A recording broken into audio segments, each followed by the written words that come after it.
Iori, a first-year university student, moved to the coastal city of Izu, planning to live with his uncle Tashio. Tashio owned the Grand Blue diving equipment shop. Upon arrival, Tashio invited Iori to explore the shop while he parked the car.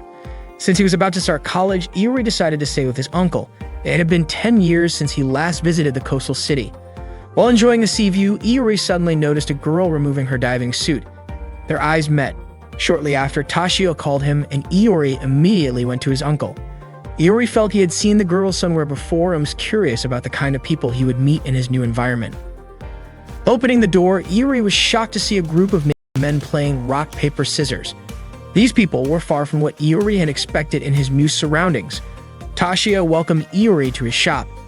Iori quickly asked why there was something strange in front of him, but Tashio mentioned that people always told him the apron he wore didn't suit him. However, that wasn't what Iori was talking about. He questioned why the group of men was completely naked. Tashio explained that this happened every day in his shop. Iori immediately ran out saying he wanted to go home. Shinji and Ryujiro noticed this and approached Tashio. Shinji asked Tashio who the guy that just arrived was. Tashio said it was Iori, his nephew from Izu University. Hearing this, Shinji and Ryujiro mentioned they had the chance to recruit a new member. Meanwhile, Iori wondered why there were perverts in his uncle's shop. Not long after, Shinji and Ryujiro chased after him, calling his name. Seeing this, Iori panicked and ran as fast as he could to avoid them. They called Iori shy, but Iori was more concerned about their naked appearance. It didn't take long for Shinji and Ryujiro to bring Iori back to the Grand Blue shop. Tashio still thought Iori was just homesick and said he would get used to it over time. Iori admitted he had run away because he was shocked to see everyone partying naked. They indeed liked to dress that way, but at that time they were playing rock, paper, scissors to determine who would prepare the diving equipment tanks, and for them, being naked was normal during the game. Ryujiro was chosen to prepare the tanks, and Iori accompanied him. Ryujiro introduced himself as a second-year mechanical engineering student at Izu University. Iori turned out to be in the same department as Ryujiro. Suddenly, Ryujiro confessed he would be happy if Iori joined his club, but Iori said he wasn't interested. Ryujiro then forced Iori to sign the club's registration form. Ryujiro asked if Iori was interested in diving. Iori was indeed interested but didn't want to do it because he couldn't swim. According to Ryujiro, if someone always stays in their comfort zone, they won't be able to go anywhere, and the important thing is whether they're interested in stepping out of that zone. Suddenly, a girl who had just finished diving approached Iori and greeted him. Iori looked confused, prompting the girl to ask if Iori had forgotten her. Nanaka, his cousin. Iori then realized and immediately apologized. Nanaka understood, considering they hadn't seen each other for 10 years. Nanaka asked if Iori had seen Chisa, expressing that Iori would be surprised at how cute Chisa had become. Nanaka mentioned that she and Chisa had just finished diving. Hearing this, Iori suspected the girl he had met earlier was Chisa. Nanaka asked if Iori was interested in joining Shinji's club. Iori said he wasn't interested, not because he didn't like diving, but because he was a technical school graduate and wanted to keep his distance from the technical school atmosphere. As Iori opened the door to the cafe, he saw a group of men without clothes. Nanaka then told Shinji to keep an eye on Iori. Ryujiro announced that they were holding a welcome party for Iori. Iori immediately stated that he had no intention of joining the club, but Ryujiro told him not to say such things and insisted that Iori always rejected something before even trying it. Iori denied it, but Ryujiro pointed out that Iori often complained about things he had never experienced, just like when he said being naked outdoors was bad even though he had never tried it. Ryujiro urged Iori to drink alcohol and invited him to play rock, paper, scissors while making to gain some experience. Iori shouted that he had no need for such an experience, but Ryujiro argued that there was no such thing as a useless experience. Shinji also encouraged him to try it, but Iori still refused. No matter how much they tried to persuade him, he refused to be dragged into their insane games. That night, Chisa walked alone, still wondering if the person she had seen earlier was really Iori. Suddenly, memories of her time with Iori 10 years ago resurfaced. When Chisa entered Grand Blue, she was shocked to see Iori among the alcoholics playing rock, paper, scissors. He had even won 3 times in a row and wanted to lose on purpose just to show off. Chisa walked in and Nanaka greeted her. Iori immediately greeted her as well and placed his hand on her shoulder, but Chisa quickly brushed it off. She even considered taking off her clothes just because Iori had touched her. unable to believe how much he had grown into such an idiot. Iori tried to explain that it was not what Chisa thought. He had no idea things would turn out that way. Ryujiro and Shinji commented that Iori was lucky to be living with his cute cousin. Iori, however, complained that Chisa treated him like garbage. He did not care though, since Nanaka also lived with him. However, it turned out that Nanaka was an extreme siscon. Iori could not comprehend what had happened in the past 10 years, especially since Nanaka was the only person who had ever been kind to him. Shinji reassured Iori, telling him that many people did not have perfect lives at home. Iori agreed with that statement and resolved to live his college life with enthusiasm as compensation. It was already late at night and some people had to leave since they had work the next day and needed to catch the train. Iori was about to go home as well, but Shinji and Ryujiro stopped him from leaving. Iori reasoned that he had orientation at 9 a.m. the next day, but Shinji assured him that he would be fine since they would make sure he would not be late. The next morning, Iori woke up only to realize that he had spent the whole night drinking with Shinji and Ryujiro. He panicked when he saw that his phone displayed 8:45 a.m. To his shock, he had fallen asleep outside, surrounded by a crowd of people who were even taking pictures of him. To make matters worse, he found himself in front of the campus auditorium. Ryujiro and Shinji smiled and told him that he would not be late. Iori had arrived at college filled with high hopes of meeting new people and starting a fresh chapter in his life. However, all of that was overshadowed by a gloomy beginning on his first day. Everyone remembered him as the guy who passed out in front of the auditorium. As Iori walked through campus, he overheard some girls admiring a handsome guy named Kohei. Iori looked at him but immediately lost any interest in approaching him when he saw the design on Kohei's shirt. That day, classes ended and some students were interested in checking out the clubs. Iori approached Chisa and asked if she wanted to walk with him to check them out. Without hesitation, Chisa walked away, reminding him not to talk to her while wearing those clothes. Iori wanted to change clothes but had no idea how to get home. Chisa was about to leave when Iori started following her, asking for directions. Chisa refused, not wanting to be seen walking with half-naked Iori. He then asked Chisa for her clothes. Chisa promptly reported to campus security that a half-naked person was asking her for clothes. Iori shouted that he and Chisa were cousins and should help each other. Chisa asked him not to say that out loud. Iori understood and threatened to tell everyone they lived together if she didn't give him her clothes. Frustrated, Chisa pretended Iori was committing a crime against her, prompting campus security to chase him. Fortunately, Iori managed to hide, still clueless about his wrongdoing. Suddenly, Kohei approached and asked what Iori was doing. Iori explained that the situation was complicated. Kohei offered to help, introduced himself, and asked Iori to explain. Iori said that Chisa wouldn't show him the way home or give him her clothes. Hearing this, Kohei informed campus security about Iori's location, thinking he was stalking and acting indecently. Iori claimed he had reasons, but Kohei ignored him and walked away. Iori then asked Kohei for his clothes, resulting in Iori becoming a fugitive from campus security again. Iori sneaked around looking for someone he knew to ask for help. At that time, there was a club exhibition and Iori hid at the diving club's booth. Nanaka and Ryujiro represented the Peekaboo Diving Club, handing out brochures and recruiting new members. Ryujiro told Iori that the coast was clear. Iori asked Ryujiro to lend him clothes. Ryujiro agreed on the condition that Iori recruited a new member for the diving club. Iori agreed and had a candidate in mind. Kohei was frustrated that there wasn't a club with a harem of high school girls idolizing him. Iori approached and encouraged Kohei not to give up, saying that if he persisted, his dream could come true. That's how the world works. Kohei realized that reality was harsh. Everyone told him he was dreaming and that there were no high school girls on campus, even though he hoped college life would bring his dream to life. Iori said such a place existed. Kohei just hadn't found the door to his dream yet. Iori invited Kohei to join him in opening that door. After joining the diving club, Kohei felt deceived by Iori. However, Iori finally got some clothes after recruiting Kohei. The diving club then started their celebration party. Ryujiro asked Iori what he wanted to drink. Iori requested oolong tea, but Ryujiro gave him vodka mixed with a bit of whiskey. Iori refused to drink it. Shinji wondered why Iori wouldn't drink it, noting that it looked like oolong tea. Ryujiro even showed that the drink could catch fire. Shinji handed Iori a glass of clear liquid that looked like water, but when Iori lit it with a match, it ignited. The diving club members toasted and drank alcohol together, while Iori stepped away and approached Chisa. She attended the event at her father's request and had also joined the diving club. Iori admitted he didn't want to join the club but was promptly dragged by Ryujiro and Shinji to drink with them. Reluctantly, Iori joined them. Shortly after, Kohei offered Iori a drink, but after tasting it, Iori realized it was vodka. Annoyed, Iori slammed his glass down and asked if Kohei was seeking revenge. Kohei said he had no such intention, he was just following their seniors' orders to get others drunk and recruit new members so he would join the club. Iori understood that someone had to make sacrifices and felt responsible for Kohei since he brought him into the club.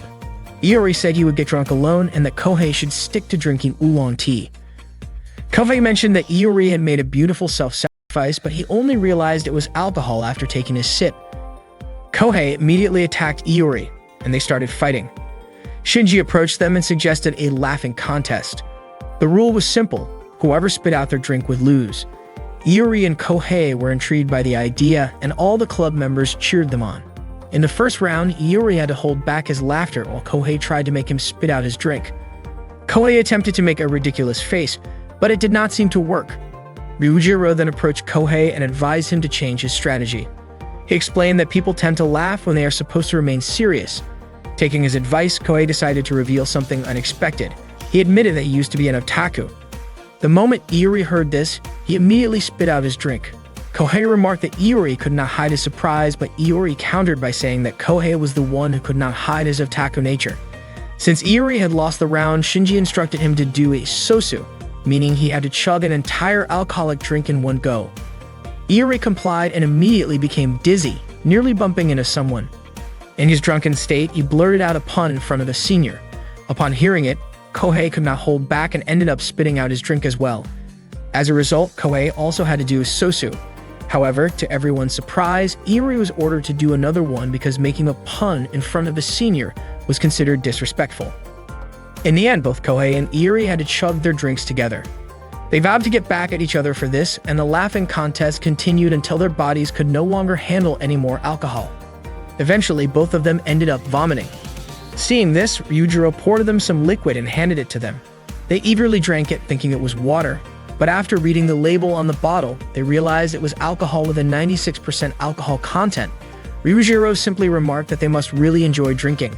Meanwhile, Nanaka told Tashio that Iori had been hanging out with his friends from the club and had been out for 2 nights in a row. This meant Tashio had to reprimand him. The next morning, Iori and Kohei were in the lecture hall, completely naked. Shiza could not believe what she was seeing and had no idea how Iori had ended up like that. That day, Iori returned home with Chiza. Upon arriving at Grand Blue, they were met with the sight of Shinji, Ryujiro, and Tashio wearing only store aprons. Iori felt nauseous and wondered why they were dressed like that.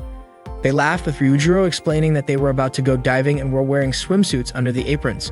However, when Shinji and Ryujiro turned around, it was clear they had nothing on beneath the aprons. Suddenly, Nanaka informed them that the guest expected that day couldn't make it due to unforeseen circumstances. They all got dressed and sat down for lunch together. Shinji and Ryujiro mentioned they had free time before the drinking party that night and asked Iori how he planned to spend the time until evening. Iori replied that he didn't intend to join the drinking session that night. This annoyed Shinji, who promptly reminded Iori of the club he had joined. Nanaka suddenly asked if Iori knew where his room was, considering it was his 3rd day at Grand Blue. Iori realized he had been sleeping on campus for the past 2 days. Nanaka expressed understanding if Iori wanted to have fun on campus but insisted he couldn't sleep elsewhere for 3 consecutive days. Iori then conceded that he might indeed skip the drinking that night. Shinji and Ryujiro accepted this, noting that even without Iori, there were plenty of other members in the club. Suddenly, Ryujiro mentioned that they would be drinking that night with girls from Aonu Women's University. Hearing this, Iori begged Nanaka and Chiza for permission to join the party.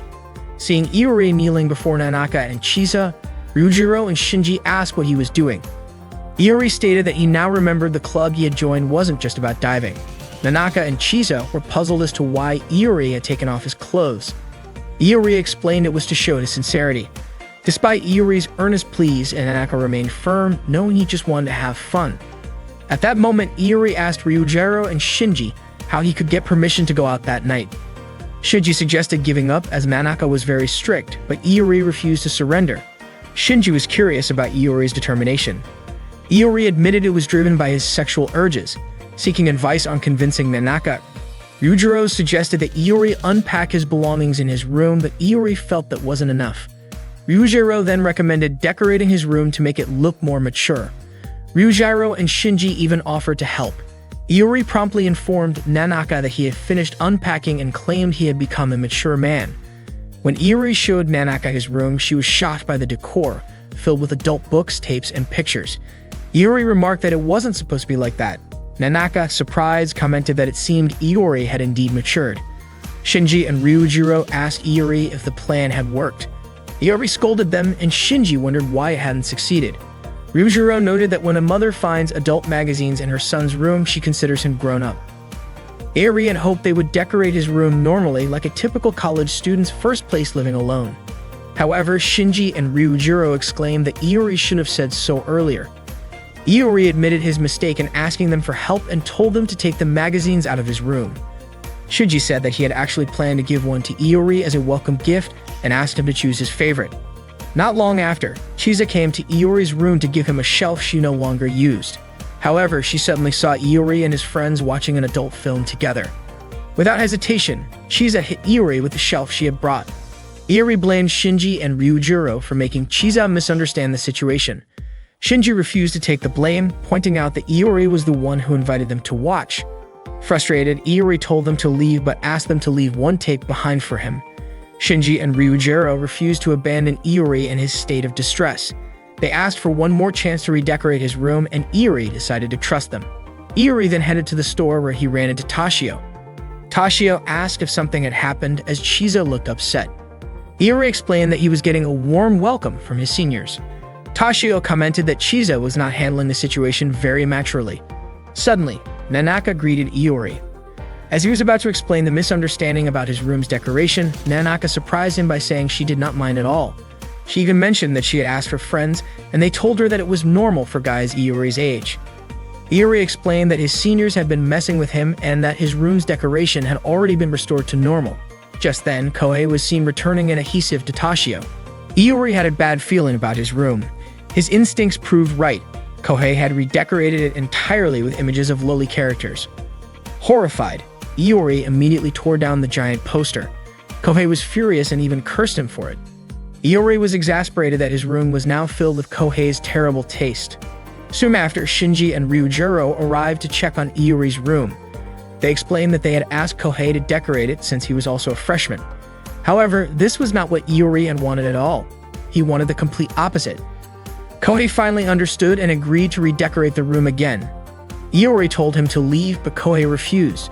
It turned out he had only done all of this in exchange for an adult tape featuring middle school girls, which the seniors had promised him. Not long after, Toshio called Iori over to help him. Although Iori had to go, he was still uneasy about what his room would look like next.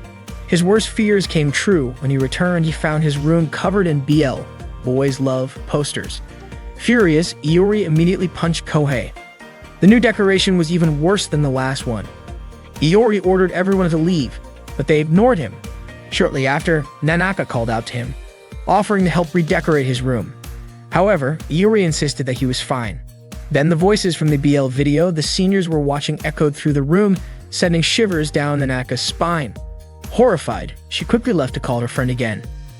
Iori returned to his room and shouted that he would personally redecorate it so that he could finally join the party. He also wanted Nanaka to approve of the room's new look. Kohei asked if Iori had any ideas, and Iori decided to fill the room with pictures of Chisa, knowing how much Nanaka adored her younger sister. The seniors were skeptical about the concept, saying the room now looked like it belonged to a stalker. Kohei reminded everyone that the drinking party was about to start. However, Shinji informed them that the party had been postponed due to an issue. Iori was stunned to learn that the drinking party was not happening that day after all, meaning all his efforts had been for nothing. Moments later, Chisa arrived with tea.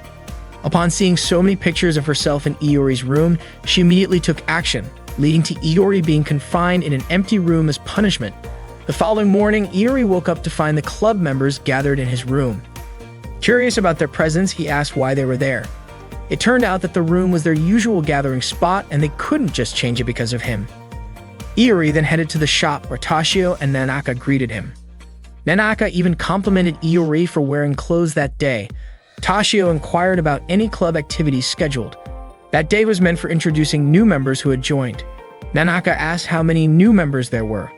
Ryujiro mentioned that 3 new members had joined: Kohei, Iori, and Chisa. Iori wondered why Kohei had come to Grand Blue. It turned out the seniors had informed him that voice actress Mizuki Kaya would be arriving at 10 o'clock. However, Iori was certain the seniors were lying, and sure enough, Shinji admitted it was just a prank. Unexpectedly, Kohei began to cry, feeling deceived. Toshio mentioned that lately, Mizuki Kaya had indeed been busy and couldn't visit for a while. Nanaka added that Mizuki Kaya used to come often, and even other celebrities did too. Kohei tried not to believe it, but Nanaka insisted she wasn't lying. Toshio even mentioned there was a diving suit that Mizuki Kaya used to wear. Hearing this, Kohei asked to try it on, a request that sounded somewhat inappropriate. Kohei then expressed interest in learning to dive. Chisa asked if she should join the diving lessons. Shinji allowed her to opt out since she was experienced, but Toshio requested Chisa to participate so she could understand how beginners learn to dive. Iori asked if he could just watch since he couldn't swim, but Ryujiro mentioned there are divers who can't swim, and according to Shinji, it would be a waste if Iori didn't at least try. Shinji instructed the 3 of them to swim. Iori remarked that it should be fine even if he couldn't swim. Shinji explained that while mastering swimming techniques wasn't necessary, all divers should become accustomed to water. They then proceeded to the changing room. The seniors explained that individuals afraid of water aren't suited for diving because they might panic during problems, making it hard to control breathing and leading to rapid air consumption. Therefore, safety is crucial, and they need ample practice. For basic training, Ryujiro asked Iori to open his eyes underwater. Iori attempted it but couldn't manage. Ryujiro then gave him a diving mask, and Shinji provided one for Kohei as well. After putting it on, Iori re-entered the water. He heard strange sounds, couldn't breathe, and couldn't move, but didn't feel pressure on his eyes. However, upon opening his eyes, he unexpectedly saw Kohei's naked body. Iori resurfaced, and Ryujiro asked if the underwater view was that astonishing. Iori didn't want to look again. Kohei scolded Shinji for removing his pants underwater, but Shinji claimed he was just helping Kohei stay calm. His diving equipment came off. At that moment, Chisa had just finished changing into her swimsuit and came out to join the practice. However, upon reaching the pool, she saw Iori completely naked, soaking in the pool. Seeing Chisa arrive, Iori felt a bit embarrassed and mentioned it was part of the training. Ryujiro commented that Iori liked taking off his clothes. Iori stated he didn't enjoy being naked. Chisa asked Ryujiro, who explained he was just training Iori to get used to the water. Chisa walked away to observe them from a distance. The seniors continued to persuade Iori to enjoy the beauty underwater, but Iori refused, stating he wasn't interested in going underwater anymore. After finishing practice, Iori sat alone in the shop. Nanaka approached him and asked how his diving practice had been. Iori replied that he hadn't enjoyed it at all. Nanaka then invited Iori to go somewhere with her. She took him to a large aquarium. Iori was puzzled as to why the aquarium allowed them in, considering it was already closed. Nanaka explained that Chisa sometimes helped out there. She showed Iori a video of Chisa diving in the aquarium. Seeing Chisa's friendly face and sweet smile, Iori remarked that it wasn't how he had imagined her before. Nanaka commented that Iori wasn't good at judging people and that Chisa was actually quite popular. She described Chisa as kind, and although she might sometimes be insincere and clumsy, she was sweet, good-natured, gentle, and had a pleasant scent. Iori gazed at the aquarium and mentioned that perhaps he should learn about fish too, as it might help him enjoy being underwater. Nanaka considered Iori's thoughts to be overthinking, pointing out that neither she nor Chisa had ever thought about that before. Iori speculated that it was because Nanaka and Chisa could swim and liked fish. Nanaka responded that no one instantly knows how to swim or has extensive knowledge about fish. They just want to experience what it's like. Iori didn't quite understand what Nanaka meant. Nanaka led Iori to a very large aquarium, and the view felt like an underwater world. Iori was amazed by it and felt as if he were in an underwater realm. However, Nanaka mentioned that it was merely an imitation of the underwater world, and there were many places to experience a world even more amazing than that. She revealed that it was actually Chisa who had asked her to bring Iori there, suggesting that perhaps Chisa wanted Iori to enjoy diving. Iori wondered why Chisa desired that. Nanaka speculated that Chisa simply wanted Iori to know that there was a beautiful world underwater. And that was also what Shinji and Ryujiro wanted. That's why they always encouraged Iori to dive.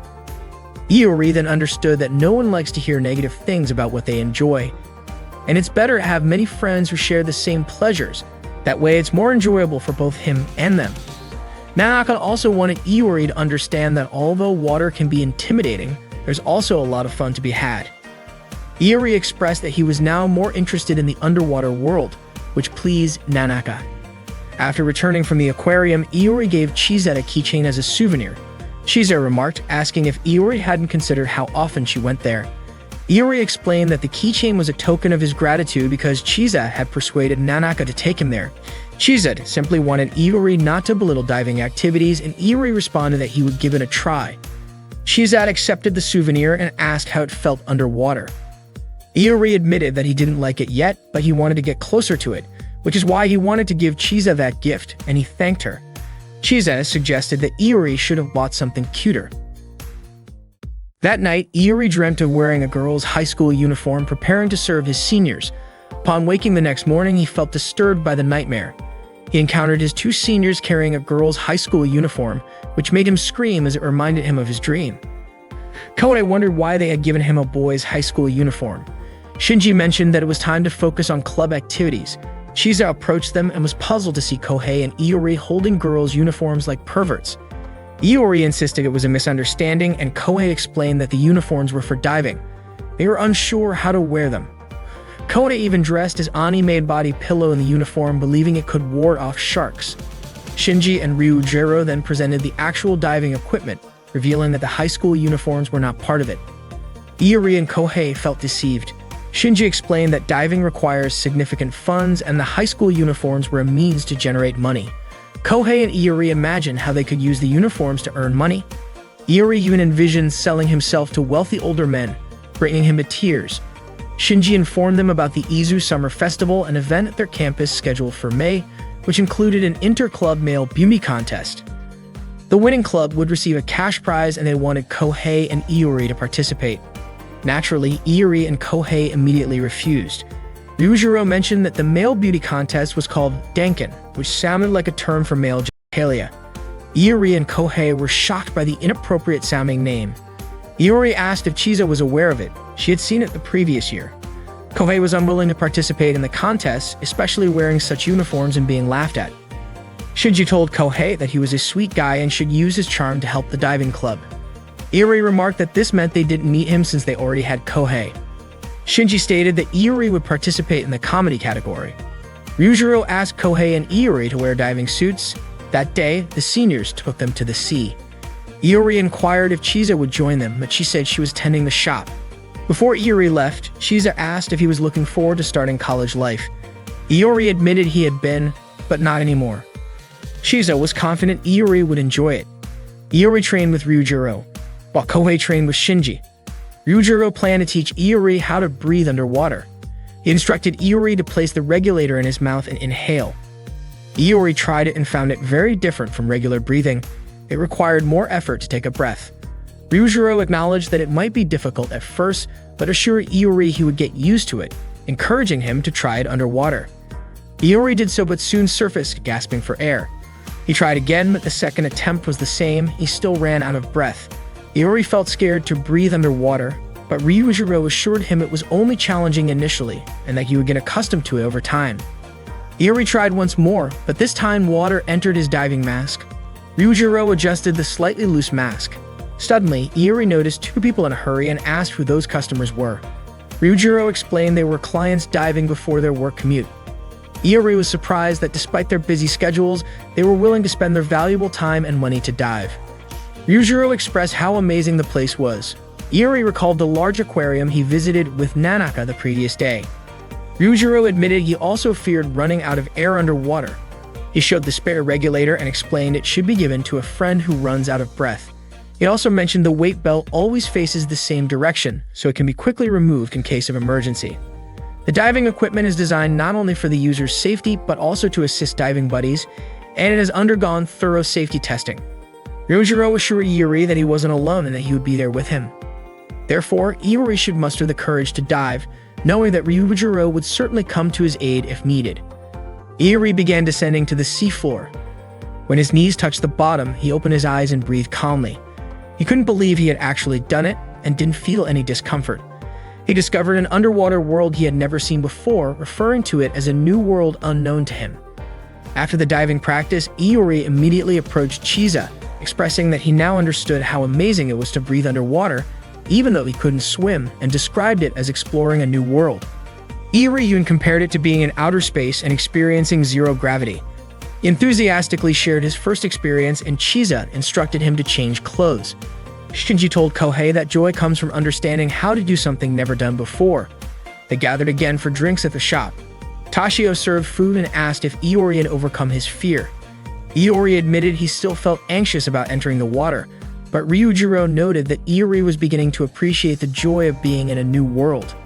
Iori thanked his seniors, but they reminded him that there was no reason for him to refuse the new world he would face, which involved wearing a uniform for the Spring Festival. The next morning, Iori woke up feeling dizzy from excessive drinking. Suddenly, a woman pressed his head and told him to go back to sleep. Iori was shocked to see a sexy woman beside his bed and thought it wasn't real.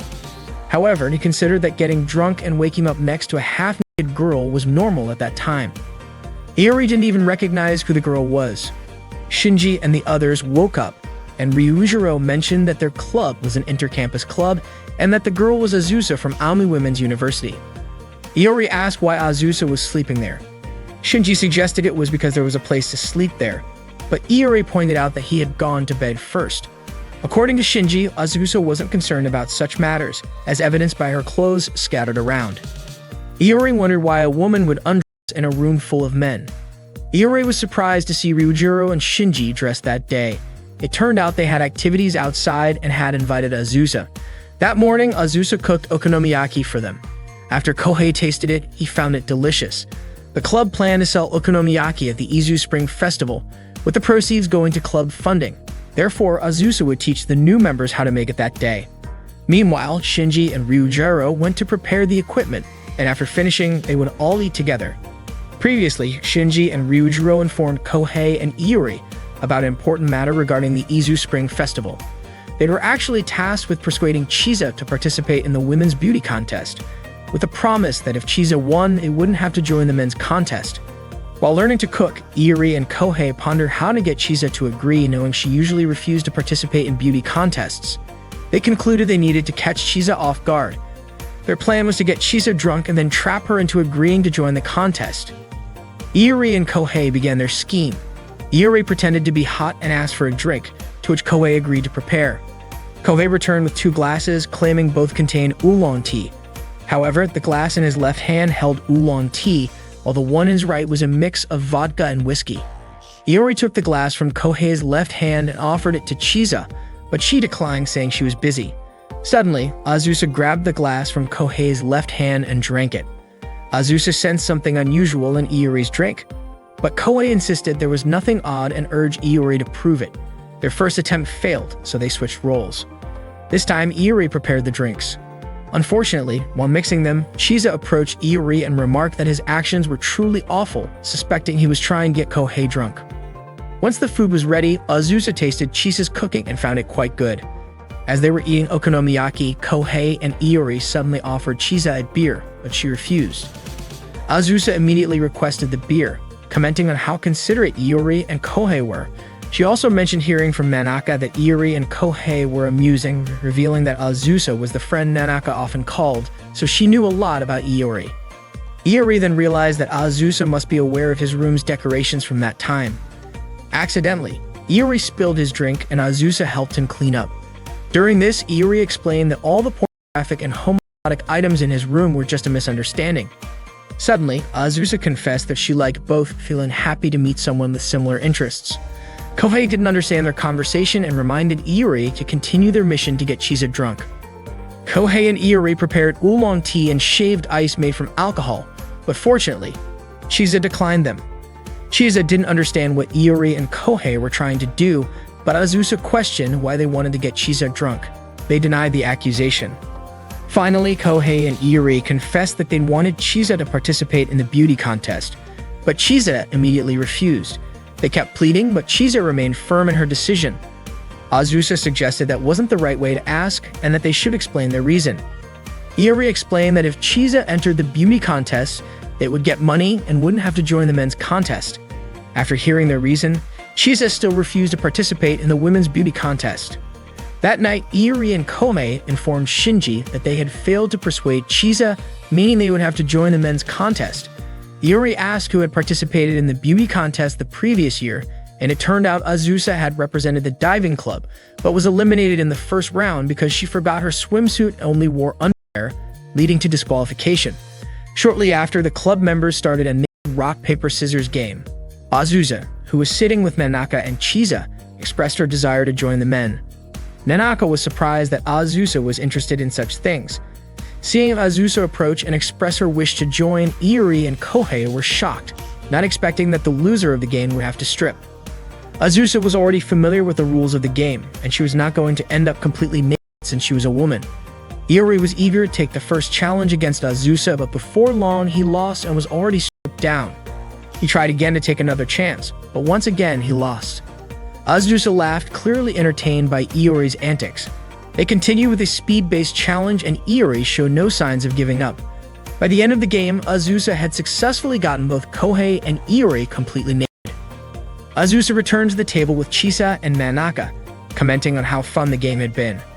Nanaka mentioned how adorable she found Iori and Kohei, though Chisa was confused about what exactly was cute about them. It turned out that Azusa had taken a liking to them. She then asked Shizo why she was not interested in joining the women's contest, considering it was an advantage to be a woman. Chisa did not understand what Azusa meant, so Azusa assumed that the club members had no doubts about Chisa winning, which meant they believed she was the cutest. Chisa clarified that it was not that she did not want to participate, but she did not want to be the only one embarrassed. Azusa understood her reasoning. Shinji and Ryujiro informed the club members that Chisa had agreed to join the beauty contest thanks to Iori and Kohei. However, the high school uniforms were still given to Iori and Kohei. It turned out that Chisa had set one condition. If she was going to enter the contest, and Iori and Kohei also had to participate. Upon hearing this, Iori and Kohei immediately started arguing. They were frustrated that all their efforts from the previous day had been in vain, as they were still dragged into the contest. Iori insisted that Kohei should be the one to wear the female uniform, but Kohei refused. Their argument continued, but Shinji saw it as if they were having fun, while Ryujiro was happy to see how close they were. With the matter settled, Chisa felt relieved.